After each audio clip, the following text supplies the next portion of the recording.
Welcome back to the Triage team. Today we're going to be going through our advanced race pace calculator on the triage.com team website. You'll find the calculator under Tools, Free Calculators and Advanced Calculator Tabulation.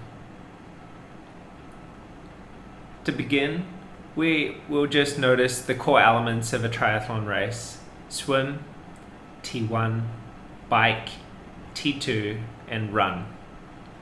These elements are reflected in the tabulation area: swim, T1, bike, T2, run, and a total time.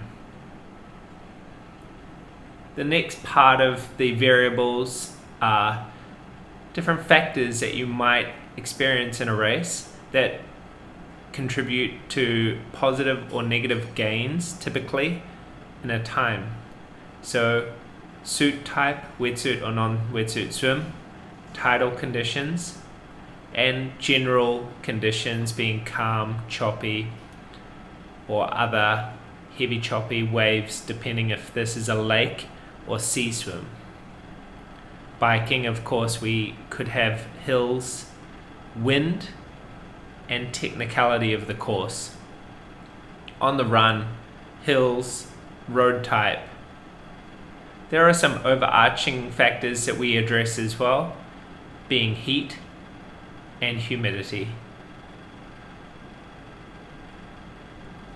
We have two different options that you can select when using this calculator. We have a sliding bar.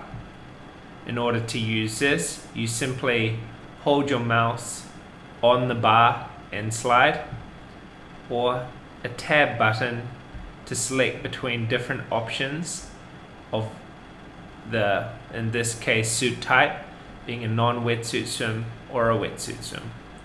So let's go through. Before we go through, let's look at the presets in the tabulation table. We have a sprint distance race, which is 750 meter swim, 20 kilometer bike, 5 kilometer run. This doubles to an Olympic distance event: 1.5 kilometer swim, 40 kilometer bike, and 10 km run. Half Ironman and Ironman. All of these presets are your standardized distances. Should you choose to create a custom distance or event, you can do so in this area here. Let's say Bob's Triathlon. This race has a 3,000 meter swim, a 40 kilometer bike ride, and a 15 kilometer run. Note, the swim is in meters. This automatically will come up in the top section in the tabulation area. Let's go ahead and look at some potential times that you might strive to do for an Olympic distance triathlon. Let's say you can swim 2 minutes per 100 meters comfortably in a time trial in the pool. We're swimming in a hot climate, so it will be a non-wetsuit swim. They're very light tidal conditions and lightly choppy because we're swimming in the open ocean.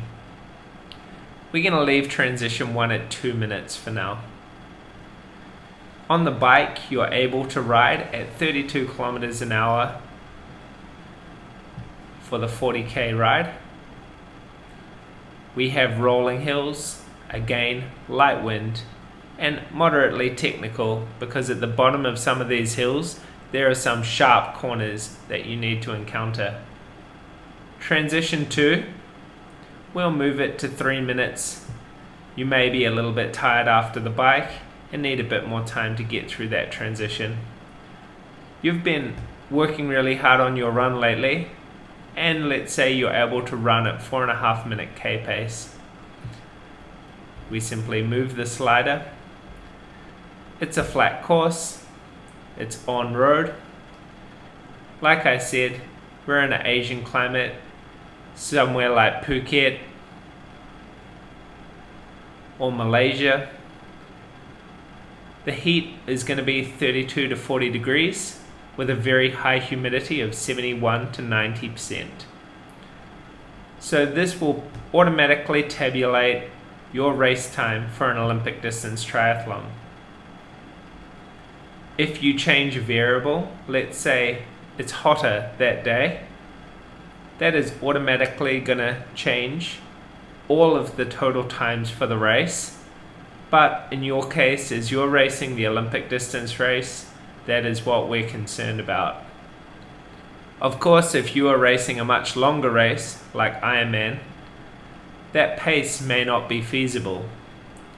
So we should go back up to the sliders and increase the pace a little bit, depending on key time trials that you've done, to make sure that it's relevant for your Ironman event. A coach can help you do this, and key time trials, as mentioned, are going to play a factor in getting this right. I hope this overview has helped, and now you can use the Tri-Edge Race Pace Advanced Calculator.